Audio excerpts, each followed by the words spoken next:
The first two chapters of the tractate of Sukkah are about living in the Sukkah itself. The second two chapters of the tractate are about the lulav and the etrog and the four species and taking the four species. The first two are about living in the Sukkah. The third one, the next chapter, is about the four species, taking the lulav and the etrog and shaking them. So the fourth chapter, and that's the chapter we're going to begin today. And by the way, not just the fourth chapter, but the fifth chapter.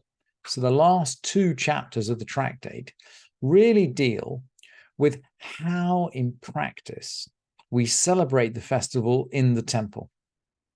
So they are really memories of how the festival of Sukkot was celebrated when the temple stood. And they begin with an analysis of the timings, just like, by the way, the first Mishnah of Megillah, which begins by analyzing on what dates in the month the Megillah could be read. And we're going to analyze really for how long or for how many days we're going to celebrate in the temple with these different objects. And these, by the way, are some of these objects are new objects that we haven't come across before, because we are now in the Beit Mikdash. Until now, we might have been in Galut, we might have been in diaspora, because we've been talking about the Sukkah, and we make a Sukkah, in Washington, D.C. or in London today. We've been talking about the lulav and the etrog and the species, and we take all these in London and Washington today. But we're going to start to encounter some activities that don't exist at all today. We are really, really in the world of the temple of the Beit Mikdash. Lulav v'arava, shisha ve'shiva. The lulav and the willow are for 6 and 7. And the Mishnah here is talking about 6 or 7 days. 6 or 7 days of the feast. Hallel v'hasimcha shmona. The Hallel, reciting the Hallel, and rejoicing are for 8 days. Sukkah v'nisu hamayim shiva. The Sukkah, that really refers to sitting in the Sukkah, and the water libation. They used to pour water on the altar. There was a special, we think about the sacrificial system as, corn and grains and animals, but on Sukkot, they would pour water on the altar. And of course, Sukkot is the time that the world is judged for water. And not just the Jewish world, the whole world is judged for water on Sukkot. Anyway, they'd pour water on the altar on Sukkot. V'he chalil, and the flute, chamisha v'shisha. The flute is going to be played there are fantastic celebrations when water is drawn to be poured on the altar, and the flute is going to be played during those celebrations. So what is going on here? Well, lulav, we know the lulav is going to be taken for, we're going to explore the lulav in a minute. Arava, what's the arava? What's the willow? And we're not talking here about the willow that is in the lulav. They would go down to the valley and they'd pick big willow branches, and they'd hold them over the altar. So the altar these are willow branches, probably 2 or 3 meters high, higher than a person. Actually, no, even much, much higher than that, because the altar itself is 2 or 3 meters high. They'd cover the altar with willow branches that they had cut from down below in the valley. That, when the Mishnah is talking about arava, about willow, that's what they're talking about. They're not talking about the willow in the lulav. The Hallel, the Simcha, the Hallel and the rejoicing are for 8. Now, how do we get 8 out of this? Because it's a 7-day festival, and you might well ask. I just wanted to bring you a pasuk, a verse. We are now in the Parsha of Ra'eh. So we're in Devarim. And it says explicitly, Chag HaSukkot taseh lecha shivat yamim. You shall keep the feast of Sukkot 7 days after you gather in all your stuff.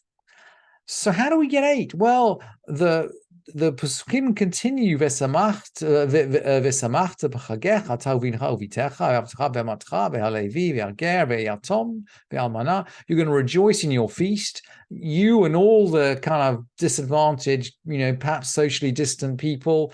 Not just your son or your daughter, in other words, but your servant, your maidservant, the Levi, the stranger, the fatherless, the widow, all of the people who have basically who might have no produce. You rejoice with all of these people within your gates, bisharecha, in your houses.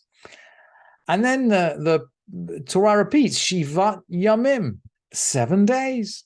We're going to keep a feast. So what is going on? Right at the end, the verse says, Ve'ha'ita ach sameach. But you're going to be ach sameach. You're going to be altogether joyful. And Rashi basically summarizes the Sifrei Devarim and the Gemara in Sukkah. The Gemara is actually quoting from Sifrei Devarim. So Rashi is really summarizing Sifrei Devarim, which is the halachic midrash. The halachic midrash on Sefer Devarim. And he quotes the end of the verse, Ve'hayita ach sameach, you shall be altogether joyful. And he explains, Ze lashon sivui.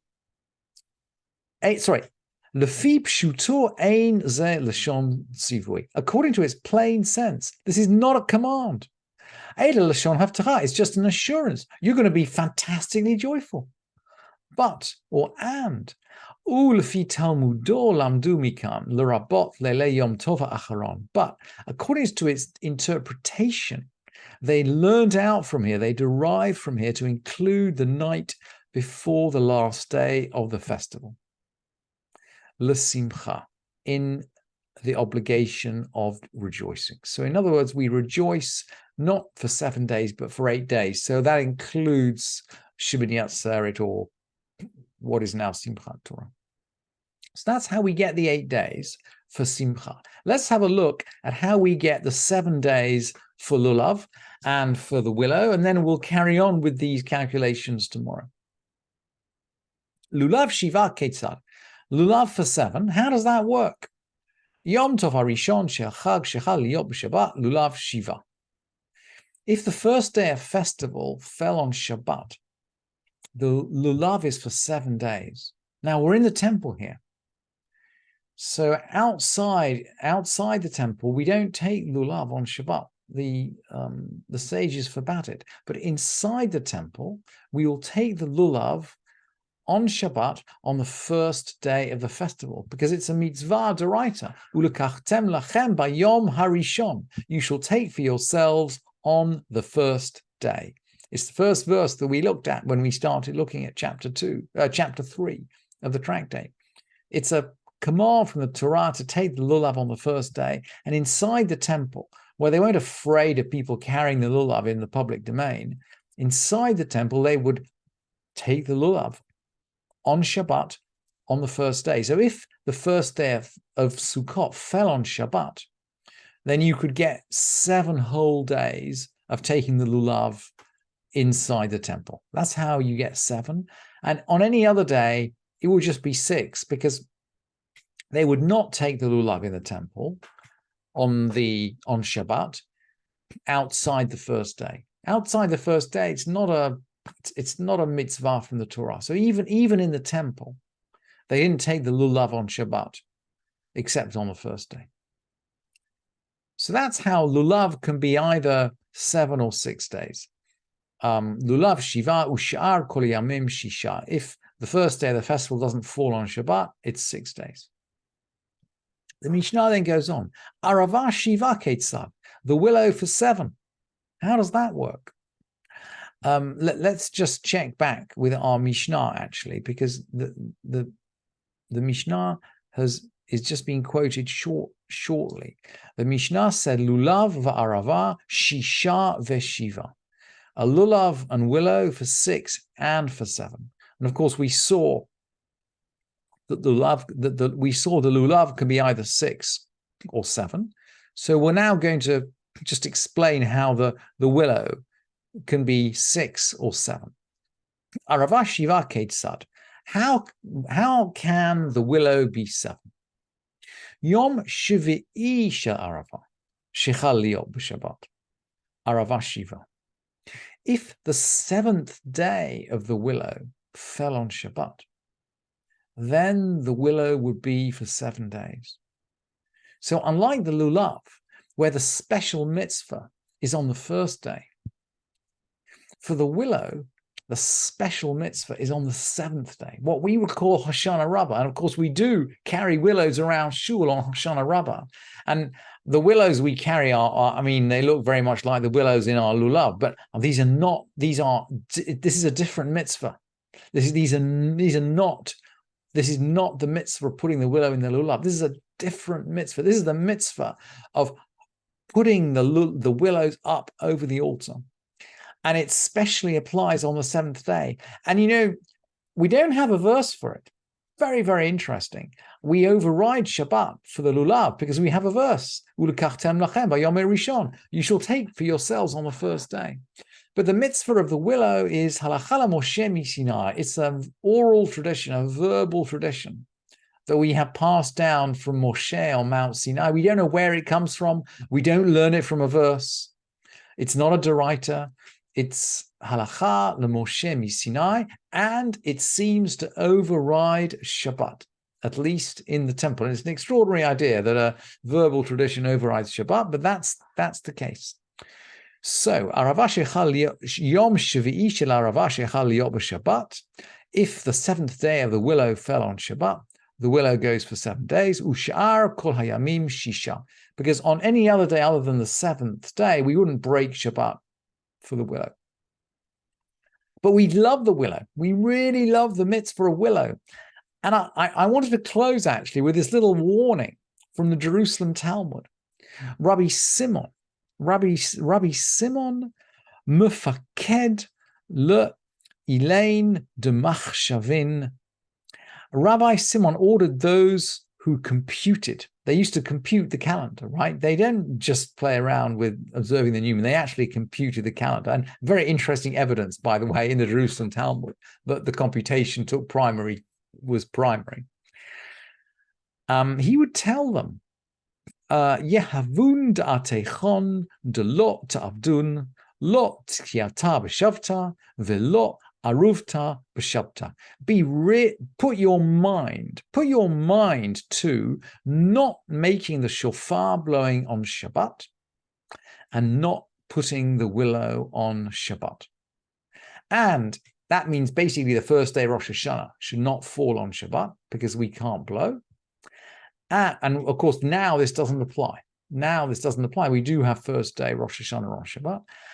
And don't put the willow on Shabbat, i.e. don't put Hoshana Rabbah on Shabbat. Hoshana Rabbah on Shabbat would mean 1st day Rosh Hashanah on Sunday. And I think we don't ever have 1st day Rosh Hashanah on Sunday, I don't believe. So that still holds. And that, by the way, tallies with his final words. If you're in trouble, if you're really pressed, avdun t'kiyata velo ta'avdun aruvta.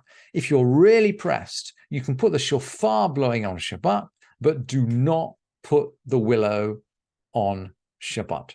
The willow is very precious mitzvah. We don't like to break Shabbat for it. And please, if you're setting the calendar, please take care.